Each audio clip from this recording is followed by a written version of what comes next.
నమస్కారం. అమృతం కార్యక్రమానికి స్వాగతం సుస్వాగతం. ఎలా ఉన్నారండి అందరూ? ఇక వాతావరణంలో చేంజ్ అయితే వచ్చేసింది. వర్షాకాలం మొదలైపోయింది. వర్షాకాలంతో పాటు ఎప్పుడు మన స్కూళ్ళు, మన రొటీన్ వర్క్ కూడా స్టార్ట్ అయిపోతూ ఉంటుంది. ముఖ్యంగా స్కూల్స్ అండి, అంటే రెయినీ సీజన్ ఈ జూన్ మధ్య మంత్లో చూసుకుంటే కనుక మన స్కూళ్ళు, కాలేజీలు ఇవన్నీ మళ్ళీ రీఓపెన్ అయిపోతూ ఉంటాయి. మరి వాతావరణంలో చేంజ్ వచ్చినప్పుడు మన హెల్త్ విషయంలో కూడా కాస్త చేంజ్ వస్తూ ఉంటుంది. మరి దాన్ని తట్టుకోగలిగే శక్తి ఉండాలి అంటే మనం చక్కటి ఆరోగ్యకరమైన ఆహారం తీసుకోవాలి. బికాజ్ మనకి స్కూల్ స్టార్ట్ అయిన ఫస్ట్ 2 months ఎలా ఉంటుందంటే చాలా బిజీగా ఉంటాం అందరం కూడా. సో అడ్జస్ట్మెంట్ అవ్వడానికి ఒక 1-2 months టైం పడుతూ ఉంటుంది. అటువంటి టైంలో మనం ఎటువంటి చక్కటి అల్పాహారం తీసుకున్నాము, రోజులో మన ఆరోగ్యానికి సంబంధించి ఎంత చక్కటి స్పెషల్ ఫుడ్ తీసుకుంటున్నాము అనేది చాలా చాలా ముఖ్యమైన విషయం. మరి అందులో భాగంగా ఈరోజు మన అమృతం కార్యక్రమంలో నేను ఒక చక్కటి అల్పాహారాన్ని ముందుగా పరిచయం చేయబోతున్నాను. మరి మొదలు పెట్టేద్దాం. అమృతంలో నేను తయారు చేయబోయే మొదటి వంట రాగి ఆపం.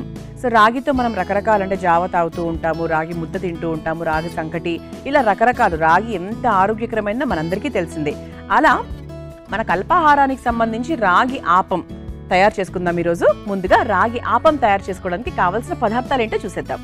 రాగి ఆపం తయారు చేసుకోవడానికి కావాల్సిన పదార్థాలు: నానబెట్టుకున్న రాగులు 1 కప్పు, నానబెట్టుకున్న రెడ్ రైస్ అటుకులు 1 కప్పు, నానబెట్టుకున్న బియ్యం 1/2 కప్పు, నానబెట్టుకున్న దోస బియ్యం 1/2 కప్పు, నానబెట్టుకున్న మెంతులు 2 టేబుల్ స్పూన్లు, నానబెట్టుకున్న మినపప్పు 1/2 కప్పు, ఉప్పు తగినంత, నూనె 2 టేబుల్ స్పూన్లు, వెన్న కొద్దిగా. రాగి ఆపం తయారు చేసుకోవడానికి కావాల్సిన పదార్థాలన్నీ కూడా సిద్ధంగా ఉన్నాయి. దీనికోసం ముందుగా ఏంటి అంటే ఈ రాగులు ఉంటాయి కదా, మామూలుగా మనకు బయట దొరుకుతూ ఉంటాయి. వాటిని నానబెట్టుకున్నాం. ఒక 3 గంటల పాటు నానబెట్టుకుంటే సరిపోతుంది, 2 నుంచి 3 గంటల వరకు. ఆ తర్వాత రెడ్ రైస్ అటుకులు తీసుకున్నాను. సాధారణంగా మనము ఇటువంటి ఆపంలో వాటిలో మామూలు అటుకులు తీసుకుంటూ ఉంటాము. అలా కాకుండా ఇంకొంచెం ఆరోగ్యకరంగా ఉండడానికి రెడ్ రైస్ అటుకులు తీసుకున్నా. రెడ్ రైస్ మీ అందరికీ తెలుసు, ఇవి రెడ్ రైస్ అటుకులు. ఇది చక్కగా ఒక అర్ధగంట పాటు నానబెట్టుకుంటే సరిపోతుంది. ఇందులో మనకు ప్రోటీన్స్ అలాగే ఫైబర్ చాలా బాగుంటుంది.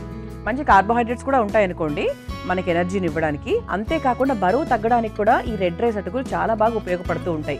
సో వెయిట్ లాస్ కోసం ప్రయత్నించే వాళ్ళు మామూలు అటుకులు బదులుగా ఈ రెడ్ రైస్ అటుకులు వాడితే చాలా మంచిది. ఆ తర్వాత ఇక సాధారణంగా మన అప్పంలో వేసుకునేవన్నీ కూడా హాయిగా వేసేసుకోవచ్చు.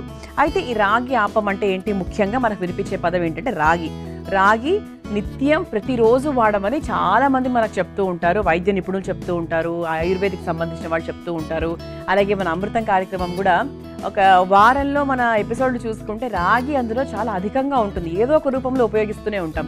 ఎందుకంటే మన ఎముకలు గట్టిగా ఉంటేనే ఇప్పుడు, అంటే ఈ 35-40 ఏళ్ల లోపల మనం తీసుకునేటువంటి ఆహారం ఏదైతే ఉందో దానివల్ల మనము ఒక 70-65 టైం వరకు చాలా బలంగా ఉంటాం. సో బోన్స్ స్ట్రెంథనింగ్ చేయడానికి, ఎముకలు బలంగా ఉండడానికి పిల్లలకైనా పెద్దవాళ్ళకైనా ఎవరికైనా సరే రాగి చాలా బాగా ఉపయోగపడుతుంది. అంతేకాకుండా ఇందులో అధికంగా కాల్షియంతో పాటు మెగ్నీషియం ఉంటుంది, తర్వాత ఫైబర్ ఉంటుంది, మంచి ప్రోటీన్స్ ఉంటాయి, మినరల్స్ ఉంటాయి. తర్వాత మనకు నీరసంగా ఉన్నప్పుడు రాగి జావ తీసుకుంటే ఆ నీరసం అంతా కూడా చాలా ఫాస్ట్గా తగ్గిపోతూ ఉంటుంది. అలాగే డయాబెటీస్ ఉన్న వాళ్ళకు కూడా బ్లడ్ షుగర్ లెవెల్స్ని కంట్రోల్లో ఉంచడానికి ఈ రాగి ముద్ద తీసుకున్న, రాగి సంకటి ఏ రూపంలో తీసుకున్నా కూడా చాలా బాగా హెల్ప్ చేస్తూ ఉంటుంది. అలాగే గుండె ఆరోగ్యానికి కూడా రాగి చాలా బాగా సహాయపడుతుంది. ఎందుకంటే రాగి మనం తీసుకుంటూ ఉండడం వల్ల మనకు బరువు, ఫ్యాట్, కొలెస్ట్రాల్ ఇవన్నీ కూడా మంచి కంట్రోల్లోకి వస్తాయి.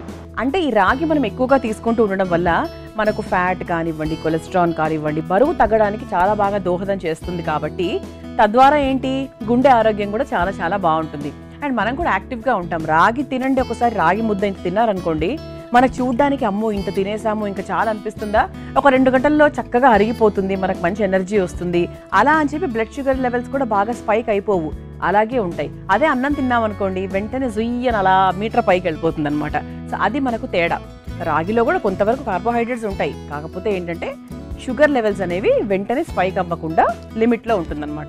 అది చాలా ముఖ్యమైన విషయం. ఏ పదార్థాన్ని మనం తీసుకున్నా కూడా షుగర్ లెవెల్స్ మనకి వెంటనే స్పైక్ అవ్వకుండా చూసుకునేటువంటి ఆహారం అనేది ఎప్పటికైనా మంచి విషయము. పిల్లల విషయంలో పర్వాలేదు, కార్బోహైడ్రేట్స్ ఉన్నా షుగర్ స్పైక్ అయినా కూడా వాళ్ళకేం ఇబ్బంది ఉండదు. ఎందుకంటే వాళ్ళు చక్కగా ఆడుకుంటారు, వాళ్ళకంటూ ఒక ఎక్సర్సైజ్ ఉంటుంది కాబట్టి ఇబ్బంది ఏం లేదు.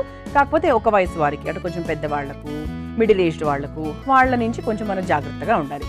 సో అలా మనకు రాగితో అల్పాహారంగా మీరు ఏం చేయాలి అని ఆలోచిస్తే కనుక ఈ రాగి అప్పాన్ని మీరు కూడా నేర్చేసుకోండి. హ్యాపీగా మీ ఇంట్లో వాళ్ళందరికీ కూడా టేస్ట్ చేసి చూపించండి. ఇప్పుడు రాగి ఆపంకి కావాల్సిన పదార్థాలు సిద్ధంగా ఉన్నాయి కాబట్టి ముందుగా ఒక మిక్సింగ్ బౌల్ తీసుకుంటున్నాను. ఇందులో మన ముఖ్యమైన పదార్థం ఏంటి? రాగి. రాగి నానబెట్టుకున్నాం ముందుగానే, ఇది ఒక 3 స్పూన్లు తీసుకుంటున్నాం. ఆ తర్వాత మనం ముందుగా నానబెట్టుకున్నటువంటి రెడ్ రైస్ అటుకులు. ఇది మనకు చక్కగా బయట దొరుకుతాయి, మీకు ఇబ్బంది ఏం లేదు. సూపర్ మార్కెట్కి వెళ్ళారు అంటే ఇది మీకు చక్కగా దొరికిపోతుంది, కొత్తదేం కాదు. ఆ తర్వాత నానబెట్టుకున్నటువంటి నార్మల్ బియ్యం. ఆ తర్వాత మన కాపం కరెక్ట్గా చక్కగా టేస్టీగా రావడానికి దోస రైస్. మామూలుగా కూడా సాధారణంగా మనం ఇంట్లో దోశలు తయారు చేసుకుంటున్నప్పుడు కూడా దోస రైస్ని ఎక్కువగా వాడటం అనేది ముఖ్యం. కొంతమంది ఏంటంటే మామూలు రైస్ వాడేస్తూ ఉంటారు, కానీ దోస రైస్ వాడిన తర్వాత వచ్చే దోశ రుచికి మామూలు రైస్తో వాడినటువంటి టేస్ట్కి చాలా డిఫరెన్స్ ఉంటుంది. ఒక్కసారి గమనించండి. దోస రైస్ తెచ్చుకొని పెట్టుకోండి, అది పెద్ద ఎక్స్పెన్సివ్ ఏం కాదు. ఎంత వేస్తామండి మన దోశ పిండిలో? ఇంత వేస్తాం. సో అది మనకి ఎక్కువ రోజులే వస్తుంది కాబట్టి దోస రైస్ ఈసారి ఒకసారి ట్రై చేయండి. ఇది కూడా నానబెట్టుకున్నది ఒక 4 స్పూన్లు అనుకుందాం, 4 స్పూన్లు వేసేసాను. ఆ తర్వాత నానబెట్టుకున్నటువంటి మెంతులు, ఆ తర్వాత నానబెట్టుకున్నటువంటి గుండు మినప్పప్పు, ఆ తర్వాత ఉప్పు మనం రుబ్బుకున్న తర్వాత చూసుకొని వేసుకోవచ్చు. ఒకసారి ఇదంతా కలిపేసుకుందాము. కలిపేసుకొని మనకి ఆపం ఎలా ఉంటుందంటే కొంచెం మనకు పల్చగానే ఉంటుంది, మరి దోశ పిండి అంతా కాకుండా అంతకన్నా కాస్త పల్చగా ఉంటుంది, రాగి జావలాగా ఉంటుంది ఒక రకంగా. మనకి ఏంటి అంటే ఇలా ఆపం పెనం ఉంటుంది కదా, దాంట్లో ఇలా మనం వేసి తిప్పుకోవడానికి అణువుగా ఉండేట్టుగా మనం నీళ్లు పోసుకొని రుబ్బేసుకుందాం. రుబ్బుకున్న తర్వాత రాగి అప్పం తయారు చేసేసుకుందాం. చూసారా, ఇలా చక్కగా రాగి అప్పంకి సంబంధించి నేను పిండి సిద్ధం చేసుకొని తీసుకొచ్చేసాను. ఇలా ఉండాలండి, కాస్త జారుడుగా ఉండాలన్నమాట. ఇప్పుడు దీంట్లో మనం కావాల్సినంత ఉప్పు కలుపుకుందాం.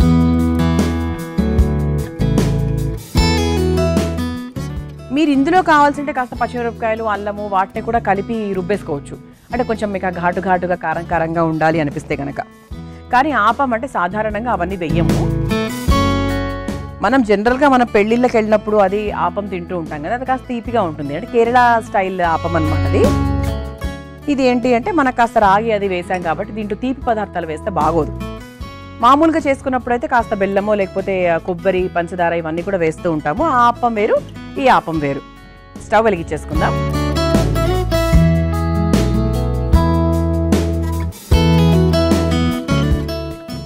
ఆపం పెనం కాస్త వేడవ్వాలి.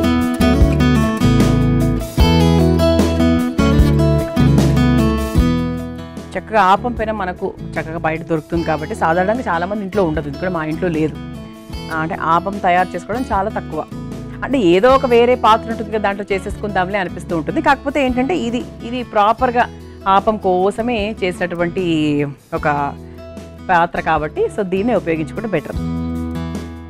ఇది వేడి కూడా చాలా ఫాస్ట్గా వేడైపోతుంది. ఇలా చక్కగా కలిపేసుకున్నాం కాబట్టి పెనం కూడా వేడవుతుంది. ఇది మనకి ఏంటంటే దోశ పిండిలాగా అలా వేసుకోవాల్సిన అవసరం ఏం లేదు. ఇలా చక్కగా ఇలా వేసేసుకొని ఆపం ప్యాన్ని మాత్రమే తిప్పాలి. ఆ విషయం చాలా మందికి తెలుసు, తెలియని వాళ్ళ కోసం చెప్తున్నాను అన్నమాట. పెనం కూడా వేడైంది కాబట్టి పిండి వేసేసుకో.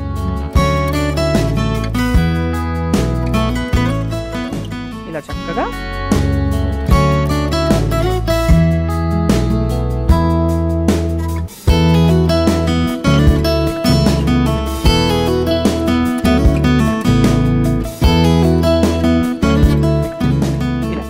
ఇంకొంచెం పిండి ఎక్కువ వేసుకుంటే ఇంకొంచెం ఎక్కువగా వస్తుంది. ఇప్పుడు మనం కాస్త నూనె వేసుకుందాం.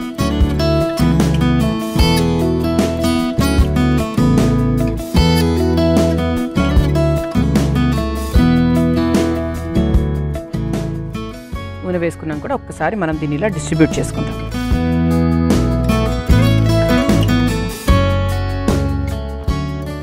ఇలా నేను రాగి ఆపంను నూనె వేసేసాను కాబట్టి 2 వైపులా కాల్చే అవసరం యాక్చువల్గా లేదు. నేను చూస్తాను, ఒకవైపు కాల్చుకుంటే సరిపోతుంది. మీ అందరి కోసం ఈ చిట్కా. సాధారణంగా మన ఇంట్లో ఉండే కాఫీ పొడి త్వరగా గట్టి పడిపోతూ ఉంటుంది. అలా పడకుండా ఉండాలి అంటే మనం కాఫీ పొడి వేసుకునే డబ్బాని చాలా టైట్గా ఉండేలా చూసుకోవాలి. అటువంటి డబ్బాను డీప్ ఫ్రీజర్లో ఉంచినట్టయితే చాలా కాలం వరకు కాఫీ పొడి గట్టి పడకుండా ఉంటుంది, అలాగే తాజాగా కూడా ఉంటుంది. ఈసారి కాఫీ పొడి కొనుక్కున్నప్పుడు ఎయిర్ టైట్ బాక్స్లో పెట్టి దాన్ని డీ ఫ్రీజర్లో భద్రపరచండి. మనం చక్కగా ఇలా రాగి ఆపం తయారు చేసుకుంటున్నాము. రాగి పిండి మనం ఏదైతే రుబ్బుకున్నామో ఆ పిండిని చక్కగా ఈ ఆపం పెనం మీద వేసుకున్నాం. చెప్పాను కదండి, దీన్ని మనం ఇంకో వైపు కాల్చాల్సిన అవసరం లేదు. దీనికి ఒక రకంగా చెప్పాలంటే నూనె వేయాల్సిన అవసరం కూడా లేదు. ఇదిగోండి ఇలా చక్కగా, అంటే మనకు ఈ గరిట సహాయం కూడా అక్కర్లేదు, అట్ల కాడ కూడా అవసరం లేదు.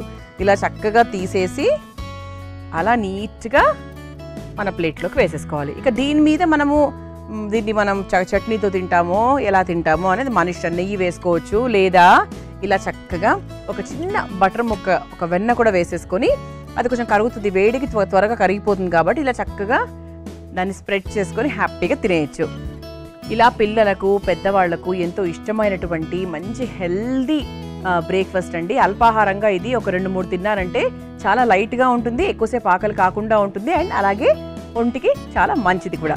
మరి రాగి ఆపం మీరు తయారు చేసుకోవాలి అనుకుంటే కావాల్సిన పదార్థాలు, తయారు చేసుకునే విధానం మరొకసారి చూసేయండి.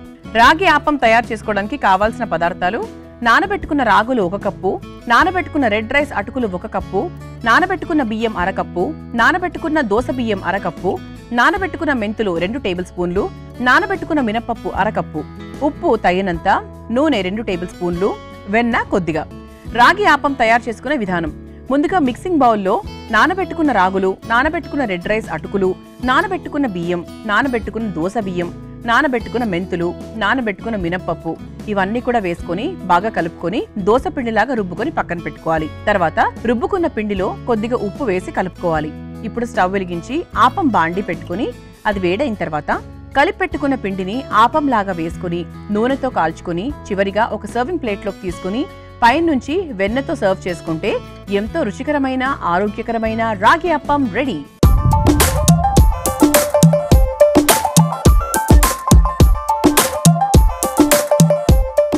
రాగి ఆపం తయారు చేసుకోవడానికి కావాల్సిన పదార్థాలు, తయారు చేసుకునే విధానం చూసారు కదా.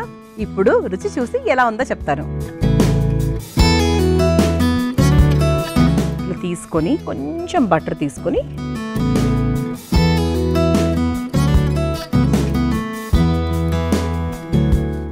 చాలా బాగుంది, చాలా బాగుందండి. ఇవి నానబెట్టుకునేటువంటి సమయం కూడా చాలా తక్కువ. మనం ఉదయం ఒక 6 గంటలకు లేచామనుకోండి, 8 గంటలకు చేసుకునే టైంకి అన్నీ రెడీ అయిపోతాయి. ఇదేంటంటే ముందు రోజు నానబెట్టుకోవాలి, ఇదంతా ఫర్మెంట్ అవ్వాలి, అలా ఏం లేదు. 6 గంటలకు లేచామా, 2 గంటల పాటు నానబెట్టుకున్నామా, అంతే సరిపోతుంది. ఇలా చక్కగా రాగి ఆపం తయారు చేసేసుకున్నాం కాబట్టి ఇక అమృతంలో మన 2వ వంటలోకి వెళ్ళిపోదామా. అమృతంలో నేను తయారు చేయబోయే 2వ వంట తెల్ల రాజ్మా సుండల్. యాక్చువల్గా ఏంటి అంటే ఇది మనకు తమిళనాడు వైపు, చెన్నై వైపు మీరు వెళ్తే ఇవి ఎక్కువగా చూస్తూ ఉంటారు. నేర్చుకుందాం, తెలియని వాళ్ళు నేర్చుకోండి, తెలిసిన వాళ్ళు ఈ ప్రాసెస్ ఏమైనా డిఫరెంట్గా ఉందో ఒకసారి చెక్ చేసుకోండి. మరి తెల్ల రాజ్మా సుండల్ తయారు చేసుకోవడానికి కావాల్సిన పదార్థాలు ఏంటో ఒకసారి చూసేద్దాం. తెల్ల రాజ్మా సుండల్ తయారు చేసుకోవడానికి కావాల్సిన పదార్థాలు: నూనె 2 టేబుల్ స్పూన్లు, జీలకర్ర 1 టేబుల్ స్పూన్, ఆవాలు 1/2 టేబుల్ స్పూన్, మినపప్పు 1 టేబుల్ స్పూన్, తరిగిన అల్లం 1 టేబుల్ స్పూన్, తరిగిన పచ్చిమిరపకాయలు 4, కరివేపాకు కొద్దిగా, ఇంగువ కొద్దిగా, పచ్చి కొబ్బరి తురుము 1/2 కప్పు, ఉప్పు తగినంత, ఉడికించిన తెల్ల రాజ్మా 1 కప్పు. తెల్ల రాజ్మా సుండల్ తయారు చేసుకోవడానికి ఇదిగోండి ఇవన్నీ కావాల్సిన పదార్థాలు. దీనికోసం ముందుగా ఏం చేయాలి అంటే ఈ తెల్ల రాజ్మా ఏదైతే ఉందో ఇది మనకు దొరుకుతుంది బయట సూపర్ మార్కెట్లో.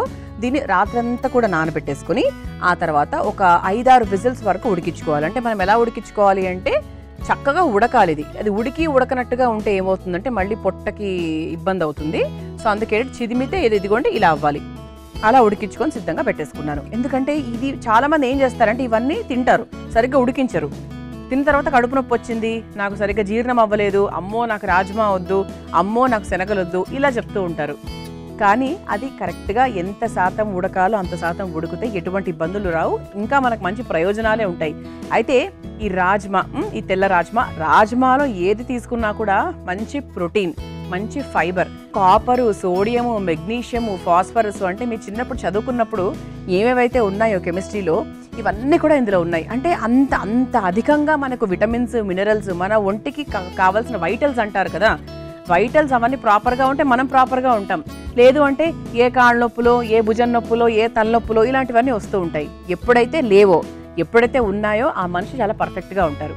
కానీ పర్ఫెక్ట్గా ఉండేవాళ్ళు ఈ మధ్యకాలం చాలా తక్కువ అయిపోయారు. కాబట్టి మనము అన్నీ మన శరీరానికి అందించాలి అంటే ఇటువంటి వంటకాలు, ఇటువంటి తెల్ల రాజ్మాలు ఇవన్నీ కూడా తరచూ ఉపయోగించడం మొదలు పెట్టేయాలి. అంతేకాకుండా రోగ నిరోధక శక్తి కూడా చాలా బాగా పెరుగుతుందన్నమాట ఈ తెల్ల రాజ్మాలు ఇవన్నీ తింటూ ఉంటాయి. ఎందుకంటే ఎన్ని ఉన్నాయి ఇందులో గుణగణాలు, మన బరువు తగ్గిస్తుంది, మనకు ఒంటికి కావాల్సిన శక్తిని అందిస్తుంది, అలాగే మన ఎముకల్ని కూడా చాలా పటిష్టంగా తయారు చేస్తుంది. కొంతమందికి ఏంటి అంటే ఆడవాళ్ళకైనా చిన్న పిల్లల్లో కూడా ఈ మధ్య చూస్తుంటే కనుక హిమోగ్లోబిన్ లెవెల్స్ బాగా తక్కువగా ఉంటున్నాయి. దాని ద్వారా ఐరన్ తక్కువగా ఉంటుంది. ఐరన్ తక్కువగా ఉన్నప్పుడు ఆటోమేటిక్గా మనకు యానిమిక్గా ఉంటారు వాళ్ళు. అది 2 అక్క చెల్లెలు లాంటివి అనమాట. అందుకే ఏంటి అంటే మన ఒంట్లో జింక్, ఐరన్ బాగా పెరిగితేనే మనకు బ్లడ్ కూడా కరెక్ట్గా ఉంటుంది. హిమోగ్లోబిన్ లెవెల్స్ని బాగా చక్కగా పెంపొందించడానికి, మన ఒంటికి కావాల్సిన ప్రతి ఒక్క దాన్ని బాగా బ్యాలెన్స్ చేసే విషయంలో ఇది చాలా బాగా ఉపయోగపడుతూ ఉంటుందన్నమాట. అలాగే మనకి పొట్టకు సంబంధించి రకరకాల ఇబ్బందులు ఉంటాయి. కొంతమందికి గట్ ప్రాబ్లమ్స్ ఉంటాయి, కొంతమందికి ఉబ్బరం ఇబ్బంది ఉంటుంది, కొంతమందికి డైజెషన్ ప్రాబ్లమ్స్ ఉంటాయి. ఇలా ఇది అనేది మనకి పొట్ట అనేది సెకండ్ బ్రెయిన్ అంటూ ఉంటారు. ఇది ఎంత ఇంపార్టెంటో మనకు స్టమక్ రిలేటెడ్ ఇవి కూడా చాలా ఇంపార్టెంట్. ఇది మనకు పొట్ట కరెక్ట్గా ఉంది, డైజెషన్ కరెక్ట్గా ఉంది అంటే మన సిస్టమ్ అంతా కూడా చాలా కరెక్ట్గా ఉంటుంది. అందుకే ఏంటి అంటే స్టమక్ రిలేటెడ్ ఇష్యూస్ని కూడా చాలా బాగా ఉంచడానికి తెల్ల రాజ్మా చాలా బాగా ఉపయోగపడుతూ ఉంటుంది. మరి ఇన్ని రకాలు చెప్పాను కాబట్టి ఈ తెల్ల రాజ్మా సుండల్ని ఖచ్చితంగా మీరు కూడా ప్రయత్నించండి. చాలా చాలా చాలా ఈజీ అండి. ఇది ముఖ్యంగా మనకు చెన్నై వైపు మీరు తమిళనాడు టెంపుల్స్కి వెళ్ళినప్పుడు కొన్ని దేవస్థానాల్లో ప్రసాదం లాగా పెడుతూ ఉంటారు. గణపతి దేవస్థానాల్లో, కొన్ని శివుడి దేవస్థానాల్లో ప్రసాదంగా పెడుతూ ఉంటారు. మనం ఎప్పుడైతే మనం ఇక్కడ శ్రావణ మాసంలో శనగలు తీసుకొని చక్కగా పోపు వేసుకొని తింటూ ఉంటాం కదా, ప్రసాదాలకు కూడా పెడుతూ ఉంటాము. అదే విధంగా అనమాట. కాకపోతే రాజ్మాతో బాగా హెల్దీగా ఆలోచించారు, ఇంకా హెల్దీగా ఆలోచించారు వాళ్ళు కూడా. సరే అండి, మొదలు పెట్టేద్దాము. చాలా సులభంగా తయారు చేసుకోవచ్చు. ముందుగా స్టవ్ వెలిగించేద్దాం. ఇది పిల్లలకు కూడా బాక్స్లో ఇచ్చినా బాగుంటుంది. పొద్దు నైవేద్యంగా మీరు కూడా నైవేద్యంగా పెట్టచ్చు. నైవేద్యం పెట్టకపోయినా అలవాటు లేదు అని కూడా చక్కగా తయారు కూడా చేసుకోవచ్చు, అది వేరే విషయం. పిల్లలకు బాక్స్లో పెట్టడానికి, ఒక స్నాక్ బాక్స్ లాగా ఇవ్వడానికి చాలా బాగా యూజ్ అవుతుంది. అంటే మొత్తంగా ఒక లంచ్ లాగా ఇవ్వమని చెప్పట్లేదు. చిన్న బాక్స్లో పెట్టిస్తే వాళ్ళు స్కూల్కి వెళ్ళినప్పుడు మధ్యలో అలా ఆర్ఆర్గా తినడానికి, తర్వాత ఆఫీసులకు వెళ్ళే వాళ్ళు కూడా మధ్య మధ్యలో ఒక స్నాక్ లాగా ఆకలేసినప్పుడు తినడానికి, అవి ఇవి తినకుండా పొట్ట పాడు చేసుకోకుండా ఇలాంటివి తీసుకోవడం వల్ల చాలా మంచిది. నూనె వేసేసుకుంటున్నాను. నూనె కూడా మరీ ఎక్కువ ఏం పట్టదు, ఒక 2 నుంచి 2 స్పూన్ల వరకు సరిపోతుంది. కేవలం ఏంటి అంటే మనకు ఆ పోపు వేయించుకోవడానికి మాత్రమే. నూనె కాస్త వేడైన తర్వాత ఆవాలు వేసుకుందాం. ఇందులో పోపు ఎంత బాగా వేసుకుంటే అంత రుచికరంగా ఉంటుంది. ఆ తర్వాత జీలకర్ర కూడా కొంచెం ఎక్కువగానే వేస్తున్నా, అంటే మధ్యలో పంటికి తగులుతూ ఉంటే బాగుంటుంది కదా, అందుకనమాట. ఆ తర్వాత మినప్పప్పు, ఆ తర్వాత సన్నగా తరుక్కున్న అల్లం ముక్కలు, ఆ తర్వాత కారానికి తగ్గట్టుగా పచ్చిమిరపకాయలు. పిల్లలకి ఇస్తున్నప్పుడు మనకు పచ్చిమిరపకాయలు కొంచెం చూసుకొని వేయండి. అంటే ఇలా సన్నగా ముక్కలు కాకుండా కొంచెం పొడవుగా చీల్చి వేసేసుకుంటే ఈజీగా తీసి పక్కన పెట్టేయచ్చు. ఆ తర్వాత కరివేపాకు ఒక్కసారి వేయించిన తర్వాత కొంచెం ఇంగువ వేస్తే కారు అద్భుతంగా ఉంటుంది.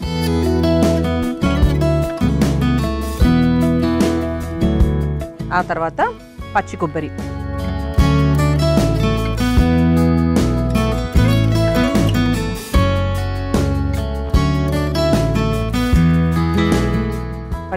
చాలా కొంతమంది చివరిగా వేస్తారు, లాస్ట్లో, అలా కూడా వేసుకోవచ్చు.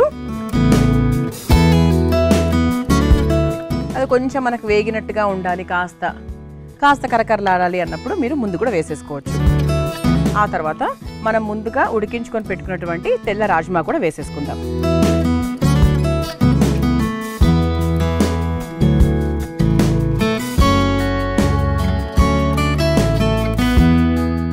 మనకి ఇది ఏంటంటే మరీ ఎక్కువగా ఏది ఉడకకూడదు, దీంట్లో మరీ ఎక్కువగా ఫ్రై అయిపోకూడదు. ఇలా మన కూరలు తయారు చేసుకున్నట్టు ఏది అవ్వకూడదు.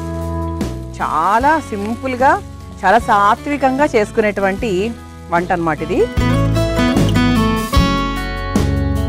ఇందులో కాస్త ఉప్పు వేసేసుకుందాం. ఉప్పు వేసుకున్నప్పుడు ఏంటంటే ఇంకొంచెం మనకు ఆ ఉడికే ప్రాసెస్ ఫాస్ట్గా అవుతుంది. ఇక్కడ మనకు రాజ్మా ఉడికిపోయింది, కొబ్బరి ఎక్కువగా వేగాల్సిన అవసరం లేదు. కాకపోతే ఏంటంటే మనం వేసినటువంటి ఆ పోపు అలాగే తెల్ల రాజ్మా ఇవన్నీ కూడా బాగా కలవడానికి మనం కాస్త ఒక 2 నిమిషాల పాటు ఉంటే సరిపోతుంది అనమాట. దీని మీద చివరిగా కావాలంటే కాస్త నిమ్మరసం చల్లుకోవచ్చు. కొంచెం ఆ నిమ్మ రుచి ఇష్టం పడితే కనుక అలా చివరిగా అలా వేసేసుకోవచ్చు.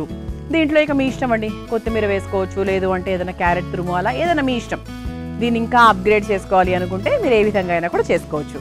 రాజ్మా వేసేసామండి, ఉప్పు కూడా వేసేసాను, కావాల్సినవన్నీ కూడా వేసేసాను. ఇంత సులభంగా ఇంత సాత్వికంగా మీరు తయారు చేసుకోండి, చాలా చాలా ఆరోగ్యకరంగా ఉంటారు. మరి ఇది ఒక 2 నిమిషాల పాటు వదిలేద్దాము, బాగా దగ్గర పడుతుంది కాబట్టి బాగుంటుంది రుచి కూడా. అంతకన్నా ముందు మీ అందరి కోసం ఈ చిట్కా. మన ఇంట్లో వంటింట్లో గట్టు మీద అలాగే కింద చీమలు వీర విహారం చేస్తూ ఉంటాయి. అలా తిరగకుండా ఉండాలి అంటే దోసకాయని చిన్న చిన్న ముక్కలుగా కట్ చేసుకుని చీమలు ఎక్కువగా ఎక్కడైతే తిరుగుతూ ఉన్నాయో అక్కడ ఆయా స్థలాల్లో ఉంచినట్టయితే చీమల రాక చాలా వరకు తగ్గుతుంది. ఈసారి ఈ చిట్కాని ప్రయత్నించండి. చూసారా, ఇలా చక్కగా ఏమాత్రం నీళ్లు అవన్నీ ఏం ఉపయోగించలేదు, ఇలా చక్కగా కలిపేసుకున్నానండి. ఇది ఇంకా స్టవ్ ఆఫ్ చేసేసేయచ్చు, అయిపోయింది. ఎందుకంటే మళ్ళీ ఈ మనం వేసిన పచ్చి కొబ్బరి బాగా వేగి ఇట్లా కరకరలాడితే మరీ నాకు నచ్చదు. మీకు ఓకే అంటే ఇంకొంచెం ఫ్రై చేసుకోవచ్చు మీరు. ఇప్పుడు దీన్ని ఒక బౌల్లోకి తీసేసుకుందాము.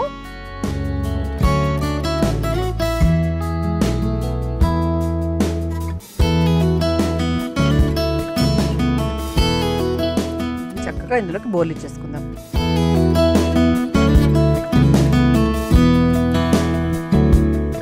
ఇలా చక్కగా అలంకరించేసుకున్నాము. తెల్ల రాజ్మా సుండలు తయారైపోయాయండి. మీరు తయారు చేసుకోవాలనుకుంటే కావాల్సిన పదార్థాలు తయారు చేసుకునే విధానం మరొకసారి చూసేయండి. తెల్ల రాజ్మా సుండలు తయారు చేసుకోవడానికి కావాల్సిన పదార్థాలు: నూనె 2 టేబుల్ స్పూన్లు, జీలకర్ర 1 టేబుల్ స్పూన్, ఆవాలు 1/2 టేబుల్ స్పూన్, మినపప్పు 1 టేబుల్ స్పూన్, తరిగిన అల్లం 1 టేబుల్ స్పూన్, తరిగిన పచ్చిమిరపకాయలు 4, కరివేపాకు కొద్దిగా, ఇంగువ కొద్దిగా, పచ్చి కొబ్బరి తురుము 1/2 కప్పు, ఉప్పు తగినంత, ఉడికించిన తెల్ల రాజ్మా 1 కప్పు. తెల్ల రాజ్మా సుండలు తయారు చేసుకునే విధానం: ముందుగా స్టవ్ వెలిగించి బాండీలో నూనె వేసి వేడైన తర్వాత అందులో ఆవాలు, జీలకర్ర, మినపప్పు, తరిగిన అల్లం, తరిగిన పచ్చిమిరపకాయలు, కరివేపాకు, కాస్త ఇంగువ, పచ్చి కొబ్బరి తురుము వేసి ఒకసారి బాగా కలుపుకోవాలి. ఇప్పుడు అందులో ఉడికించిన తెల్ల రాజ్మా, సరిపడా ఉప్పు వేసి బాగా కలిపి కొద్దిసేపు మగ్గించుకోవాలి. చివరిగా సర్వింగ్ బౌల్లోకి తీసుకుని సర్వ్ చేసుకుంటే తెల్ల రాజ్మా సుండల్ రెడీ.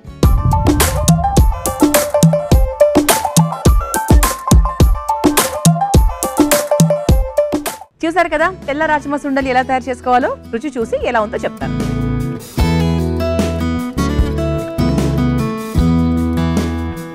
ఆహా, రాజ్మా నాకు చాలా ఇష్టమైనటువంటి పదార్థము.